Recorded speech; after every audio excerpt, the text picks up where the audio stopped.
I was feeling unsafe in the relationship, and I remember saying to you, I feel unsafe with you, and you just looked at me with this look of confusion. It is misunderstood, especially by men. I thought safety was, do we have a house? Do we have a car? Do we have food in the cupboard and in the fridge? Do we have money in the bank saved? That to me was safety, and I think to a lot of men it's very physical. But there is this whole other side, which is emotional safety, and it's really what most women are craving. We hope that this conversation sparks a conversation with yourself and with your partner around this, because the only way we can create more safety in our relationships, in our homes, with our children, and in our communities and in the world is if we actually talk about what emotional safety looks like. Why not just work through it?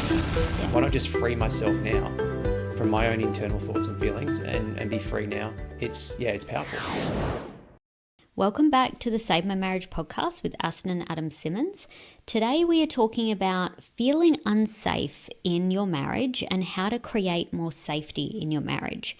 We wanted to talk about this today because it's a topic that comes up a lot in all of our conversations with all the couples we work with, all the couples that come to our one-day retreat, Recreate Your Relationship retreat. They often share that one couple, usually the woman, is feeling unsafe in the relationship because she's feeling disconnected from her partner or dismissed, like her feelings aren't validated. And often the men are really confused when we talk about safety. And we wanted to open this conversation up because honestly, Adam felt the same. 7 years ago, when we were in a really hard place in our relationship, we were disconnected. I was feeling unsafe in the relationship. And I remember saying to you, I feel unsafe with you. And you just looked at me with this look of confusion. Like, what do you mean? Like, we have a house, I'm working, we're paying the bills.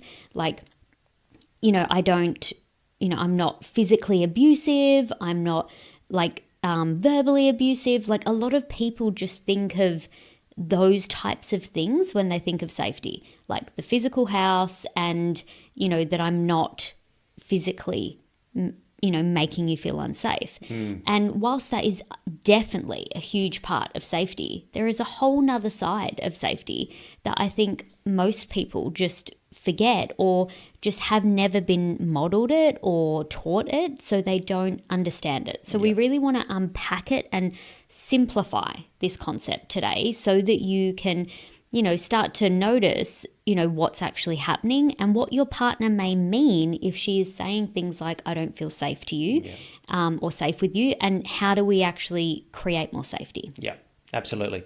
So we're going to start with why we mistake control for safety, what an unsafe relationship looks like. Then we're also going to touch on what real safety is in a relationship so you can understand what the opposite is. And then we're going to give you some powerful questions at the end of this episode that's going to help you reflect on where you might be and how to free yourself if you're in a relationship right now where you do feel unsafe in some way. Or maybe you're the perpetrator. Maybe you're the one who's making the environment not very safe. Yeah. And this will help you to realize if that's actually happening for you. Because like Aston touched on, it is misunderstood, especially by men that don't really understand what you mean when you say, I don't feel safe. Because for me, if we rewind the clock several years back when we were having our challenges and almost got a divorce, I thought safety was, do we have a house? Do we have a car? Do we have food in the cupboard and in the fridge? Do we have money in the bank saved? That to me was safety. And I think to a lot of men, it's very physical. But there is this whole other side, which is emotional safety. And it's really what most women are craving, but they're not feeling. And that's when the problems come up, because it usually shows up in terms of not sharing how you really feel and then suppressing all of those things. There's so many ways it shows up. We we'll have a whole list that we're going to go through because it's wild how many ways it shows up and that we don't see it. But just to cover first, how we mistake control for safety, because this is what happens. If you don't have safety in your relationship, you will be mistaking control for safety. And when there was an emotional safety in our relationship, I then started to become more controlling because I was trying to feel safe. And I see so many women do this. The problem with that strategy is it doesn't work, because the more you feel you need to control to create safety, the less safe you actually feel. So your nervous system, if you actually drop into your body when you're controlling, you will notice that your body feels heavy and tight and restricted. You feel tired. And, controlling everything consumes an enormous amount of energy, because you have to think all the thoughts to control. You then have to act all the behaviors to control. And you just end up, expending so much energy on controlling things to make yourself feel safe, to ironically end up not feeling safe. Because if you dropped into your body, you notice that, you feel it in your body, that restriction, that tension. So it is a mistake that a lot of women are making. I made it too. And hopefully listening to this episode, it will free you from that pattern, because it really is destructive. And ironically, the more I tried to control in our relationship, the less you wanted to actually step up and support me and provide emotional safety. So it's a strategy that does not work to get you what you want. It actually creates the opposite. And I ended up feeling more alone. Me being more controlling just pushed you further and further away. And you would withdraw, shut down, isolate yourself.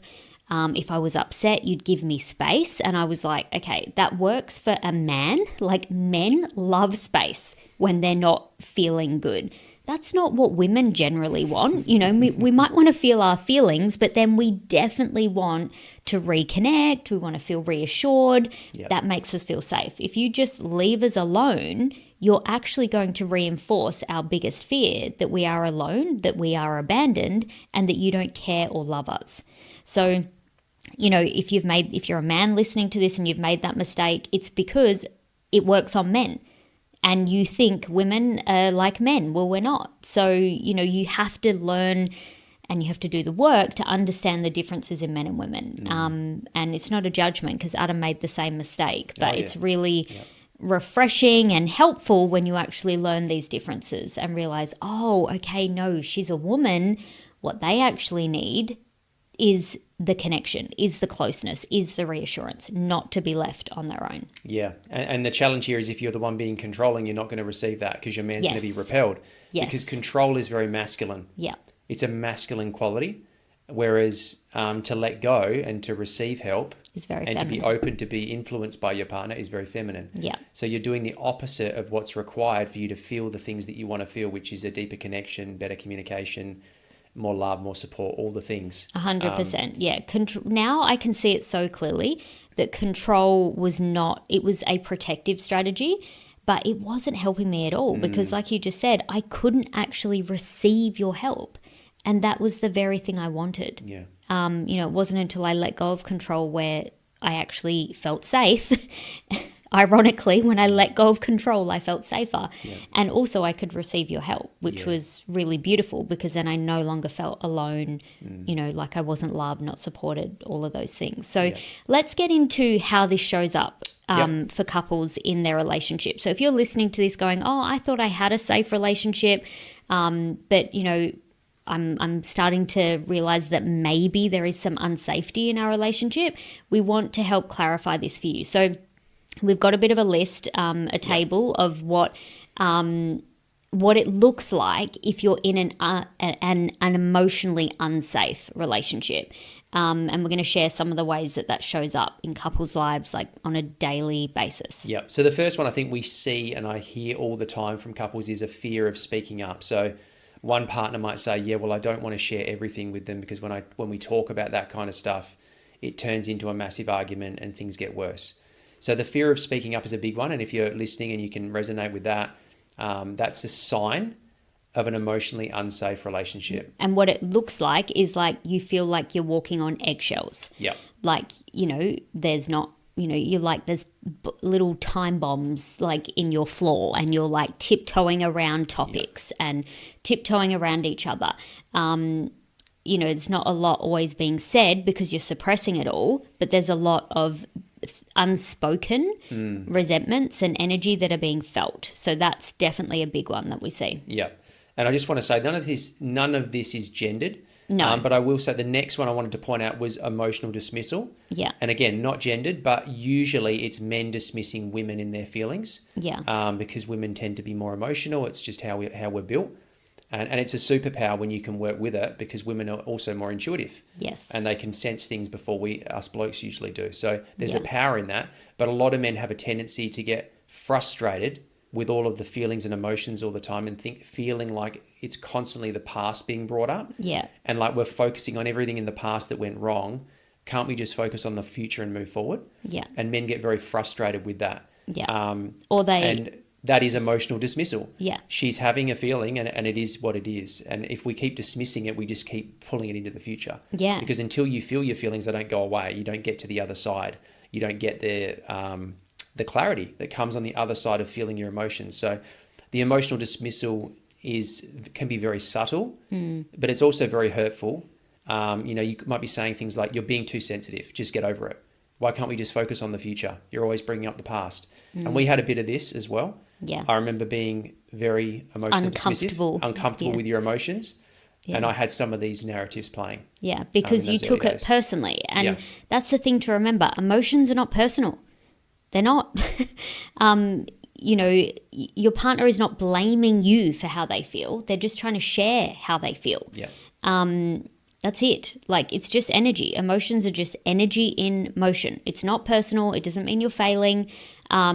It is just that what someone is feeling in that moment. And every single human being, the number one need they have, whether you're a man or a woman, is to feel seen and heard and understood as we are in the moment. And if we're only accepted by our partner when we're happy, or when we're in a so-called positive emotion, well, what do we do with all those other emotions? We can't cut all those other parts of ourselves out. Yeah. And this is how people feel like they don't feel safe in their relationship, because they feel like they have to perform or try and be perfect, because there's that expectation that that's what your partner is asking for. And if in your childhood you were expected to be good or okay or happy all the time, you're probably doing the same thing to your partner, because as a child it wasn't okay for you to feel all the other array of emotions. There's like over 4,000 different emotions we could feel, and they all have a purpose. But if you can't feel them, then you don't get to the purpose. It's really important when we do work with couples with emotions, we help them really start to understand like how they feel towards those emotions, because if you're uncomfortable with it in your partner, it is highly likely that like it's not okay for you to be angry, for example. Yeah. Or you have a belief that you're not allowed to be sad, and it's like crazy. You're a human being, like it doesn't work like that. It's this one is really important. I think it's a really important one to highlight, because it really does start to slowly erode the connection in the relationship, really subtly and silently usually, but it really does make a really big dent or wedge in your relationship that will result in you feeling disconnected and resentful, because your needs are not being met. Definitely. And I love what you said there, because I could see myself in that, winding the clock back. I was very uncomfortable with certain emotions. I was very uncomfortable with most emotions, to be honest, but especially with the so-called negative ones. I didn't want to be in sadness. I didn't want to be, and also I was very uncomfortable with expressing what was going on for me. So it was pretty much all emotions that I struggled to feel and express how I was feeling, and therefore I was uncomfortable with yours. Yeah. So it starts with yourself. So if you're really uncomfortable with your partner's emotions and you're wanting to dismiss them all the time, or shut it down, or tell it to get over it and move on, the likelihood is that you're very uncomfortable with feeling those things in yourself. Yeah. And there's an opportunity for growth there. The next one that I'd love to point out, which is another big one, is blame and defensiveness. And similar, but slightly different. It's basically both of you refusing to take responsibility for your side of the street. And I love to use this analogy when I talk about this to couples, because it helps you to visualize the picture of the street. If you imagine a street, just a straight road, and you've got a line down the middle, you've got your side, you've got your partner's side, and you both have tons of rubbish on the street. Everyone does. Every human being has things to clean up. I believe we come here in this lifetime to to work through some of those things. And our partner's a beautiful opportunity to do that because you're so close to them and there's so much at stake that it gets reflected back to you usually daily in the things that bring up emotion. So it's an opportunity. And what most people do in the general, I suppose, the culture of today, especially in the Western world, is to, when things are getting tough, is just to go, oh, I deserve more than this. It's not meeting my standards. This person's not living up to my standards. I'm going to go and get someone better. But what we do in that situation, because we haven't changed, we just pick up all the garbage that's on the floor, on the road. We stuff it in a garbage bag and we take it to the next street. And what do we do when we get there? We pour the garbage bag out back on the street in the new relationship. And that's why the divorce rate on second and third marriages goes through the roof, because you haven't changed. Yeah. You've just chosen a different person. It's a different external appearance, but you usually attract a very similar person who triggers the same things in you. Yeah. But the second time around, you have less patience. Yeah. So the opportunity there and the invitation is to, well, how can I work through this in this relationship instead of causing all of the drama and destruction of divorcing and getting another partner? Why not just work through it now? Yeah. Why not just free myself now from my own internal thoughts and feelings and be free now? It's powerful. When you can look at it that way, definitely, it really frees you from this feeling like the person I'm married to is broken and I need a better version. Yeah. Because it's not the truth. If whatever you're experiencing is just a reflection of what's going on within you. Yeah, definitely. And I always say to couples as well on calls that, like, if they're chronic blamers, which is like a complete waste of time, that if you're blaming, what you need to understand is the truth is you're both the problem and you're both the solution. Yeah. And in any moment, you're choosing to be one or the other, because that's the truth. Like, in every relationship, you're either choosing to be the problem and you're stuck in the problem, or you're choosing to go, okay, this is the situation. What are the possible ways we could solve this? And you're choosing to be the solution. Like, that is always happening.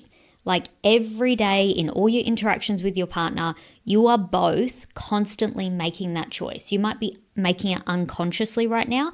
Hopefully you're now seeing this and it's made it more conscious for you. But it's never just that one of you is to blame, because you are absolutely both of the problem and both of the solution. That's just the truth. Yeah, absolutely. So I guess the next part is what does real safety look like for couples? And there's a few things that come into this equation, I guess, from us sharing what an unsafe relationship looks like. You're probably starting to get a bit of a clue as to what safety actually looks like. So there's a couple of things that I want to bring up. The first one is open and honest communication, which is definitely pretty obvious. I think everyone knows that logically, but they're maybe not practicing it. Yeah, well, I don't think they understand what it means to practice. Like, in order to have better communication, you need more safety. And to have more safety, you need to both feel like free to be yourselves. And you need to be able to accept each other where you are right now. And that's so uncomfortable to the ego. And I get it, because like 7 years ago, I did not want to accept you and like our relationship and where we were, because it's not what I wanted. But in order to actually make change and move forward, you have to stop rejecting where you are. Yeah.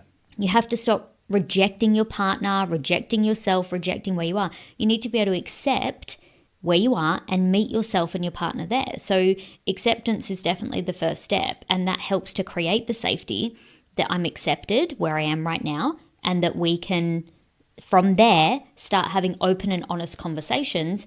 And in order for it to be honest, guys, you have to tell the truth.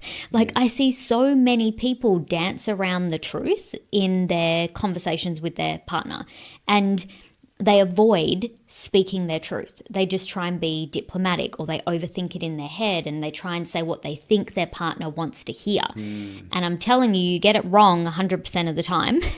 So don't assume.